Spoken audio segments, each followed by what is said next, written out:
So welcome back for part two of There Is No Fiction from 1968. So I'm going to quote him again. He says, but you can build exactly what you want. You want wealth, you can build it. You want health, you can build it. You want to be known, you want to fulfill a great ambition to be someone important in the eyes of others. You can have it if you are willing to assume that you already are such a person. So he goes back to being such a person.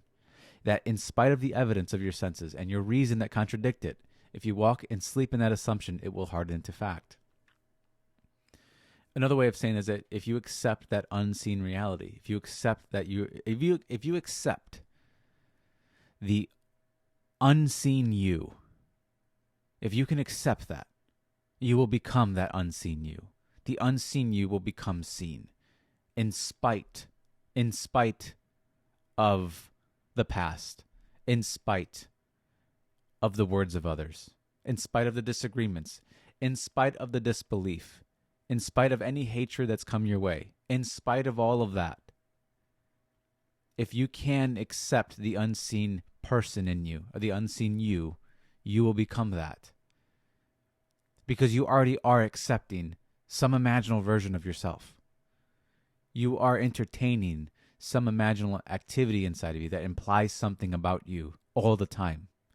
So next time you find yourself going down paths that you don't like inside of yourself, ask yourself, what does this reveal about me? Who am I being?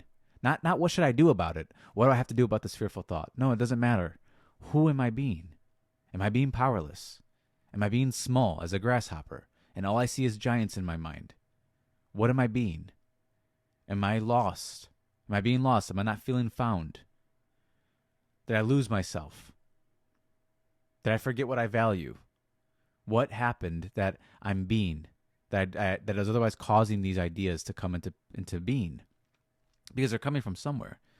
It's coming from some dreamer. And if you go into a dream, the dream always shapes itself around the dreamer. It's because it's the dreamer dreaming it.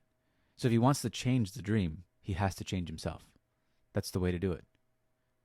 And so you have to accept the unseen, imaginal you. Then he goes on to say, for to the degree I'm self-persuaded of what I'm imagining, to that degree a thing works. So the secret is how to imagine to the point of self-persuasion.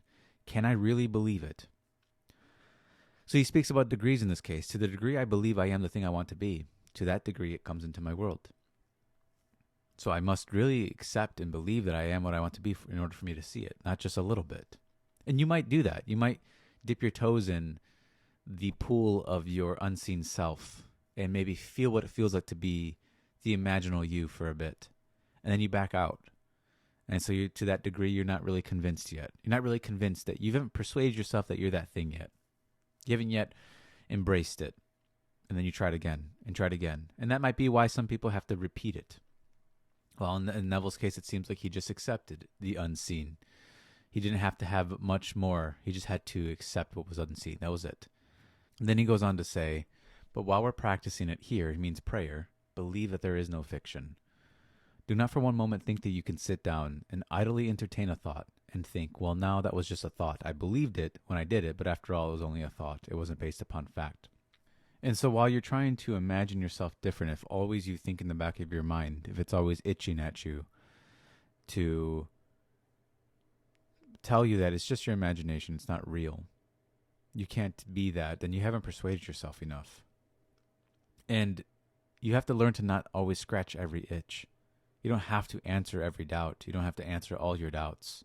You don't have to answer yourself. You don't even have to tell yourself anything else other than I've accepted that I am this unseen reality. And I know that the things that I've accepted are unseen become seen. That's all you really have to know.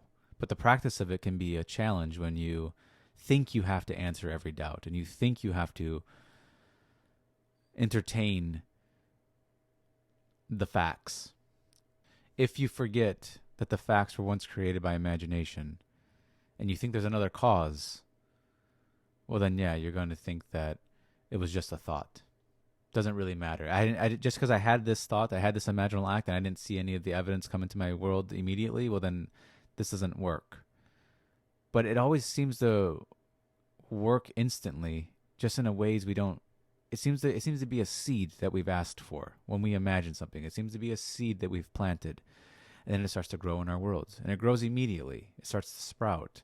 You'll see the effects if you pay attention and don't try to just dig it out, and you just pay attention to your world after you assume something. You'll see all of a sudden the conversation slightly shift in the direction you've imagined. All of a sudden you find yourself in a different spot, and things start to reflect what you otherwise have moved into. And just accept it. You don't have to get nervous about it. You just have to accept it. Just accept that it's starting to enter your world. Let it be. Let the world be. That's like one of the best advices that Neville gave, was leave the world alone and change the conception of yourself. Leave it alone.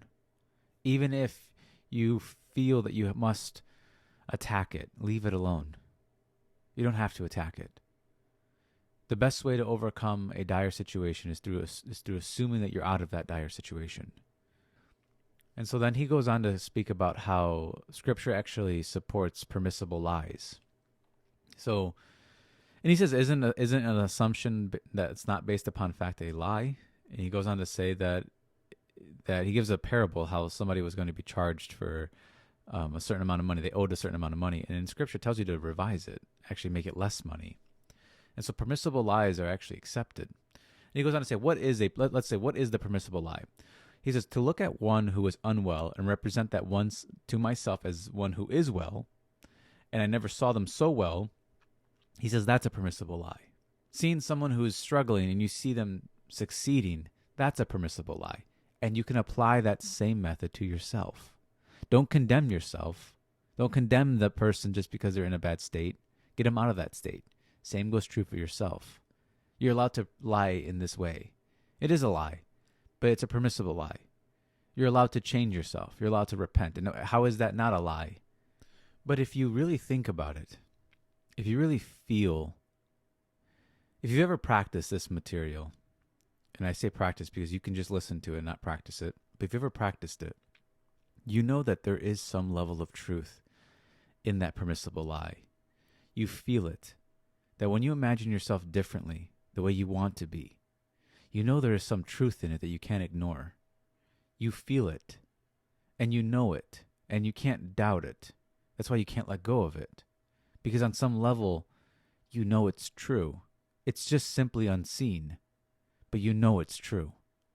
There is a level of truth that is almost glaring when you look at it. And when you look at it, look at the truth. Ask yourself, why am I wanting to change myself this way? Why do I want to be this? And you'll see some truth in it. And when you see the truth in it, why you want it, why it's important to you, why it matters, then you won't doubt it. You'll accept it.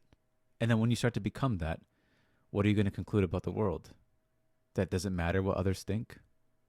That's what Neville says actually in this lecture. He says, if there's evidence for a thing, what does it matter what others think? Does it matter what others say? Does it really matter? The circumstances? Really? Does it? I mean, they might be difficult, but do they matter? Do they matter? The words of others might be harsh, but do they matter? The thoughts that they think about you might not be lovely, but do they matter? Does it stop me from going beyond this realm and assuming something that is otherwise an unseen state? Does it stop me? If not, if it doesn't stop me, and that unseen state starts to produce evidence in my world, then I don't think it matters. So then you're free. You start to become more and more free. You don't condemn yourself anymore. You don't allow yourself to live within the structures and frameworks of the ideas of others, because everyone has their own idea of you. You can't, if you took the accumulation of everyone, what they think about you, and you try to live in that mold, you would never live up to it. It would change tomorrow. It'd be like the clothing that people wear. One minute they wear this, and the next thing you know, something else is in fashion. They tell you to be this thing, and then they tell you to be that thing the next day. So you can't listen to that. So if I can't go outside to trust somebody on what I should be, and I can only go to myself, then how can I persuade myself that I already am that thing?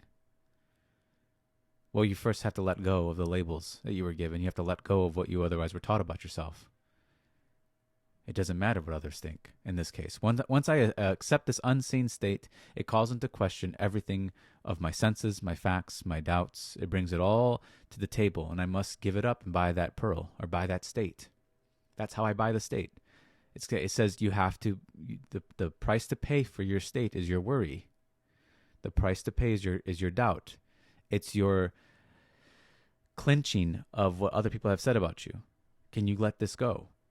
That's what it's asking. That's the price to pay. And so he starts to end this lecture and he says, so tonight you sit down and write your glorious tale about yourself and those you love, and believe it as you write it. He says, write it in first person so that you can, he's like, so you can write it as something that you have accomplished, then actually live in that state, for imagining creates reality. So he's telling you to change your story, essentially. Just change it. Believe in whatever you write it, and believe in what you've written. And then you will learn what it means to believe yourself. You'll learn what that means. And then you won't need to go around trying to find a new master to believe in, trying to find some new leader. You would believe in yourself. And then he sort of goes on to reiterate the point too, that he gives a story about how he grew up with ducks, and this one time he fed these ducks fish, and when they went to go eat the ducks tasted like fish. And he goes on to say, like, we're not ducks. You and I aren't ducks. We're persons, but we feed on ideas. And so it's important that we feed on the ideas that we otherwise want. We're always eating every day. We have 2 meals every day, a physical one and a mental one. Well, what are you eating inside? What ideas are you actually feasting upon? You can radically change them. That's open. Always remember that's open. Don't ever think you can't change it. But what are you eating? And when you see that you might be eating things that otherwise imply a certain way that you are, that you don't like, know that you can change that. You can change your mental diet. And the true diet is, what am I being? What am I inside? What am I being inside? That is what I'm eating. That's what I'm feasting upon. And then he gives this sort of, I don't want to say warning, but he shows this importance that you can't be double-minded. Don't go back and forth. As I said, let your no be no in part 1. He says, the double-minded man is unstable in all his ways. And if there's one thing that I relate with the most, it's being double-minded. I know what I want to be. I've believed in it, and yet I go back. It's the most difficult thing in the world when you're double-minded. To be single-minded, to believe in yourself, to be of one mind within yourself. It feels like you have 2, 3, 4, 5 people speaking to you, and you want to silence all of them, and you feel unstable in your ways, in all your ways. But you're told, don't be a double-minded person. He says, don't think that you're going to imagine something and then go back on it. He says, you don't go back and forth. You can't go back and forth.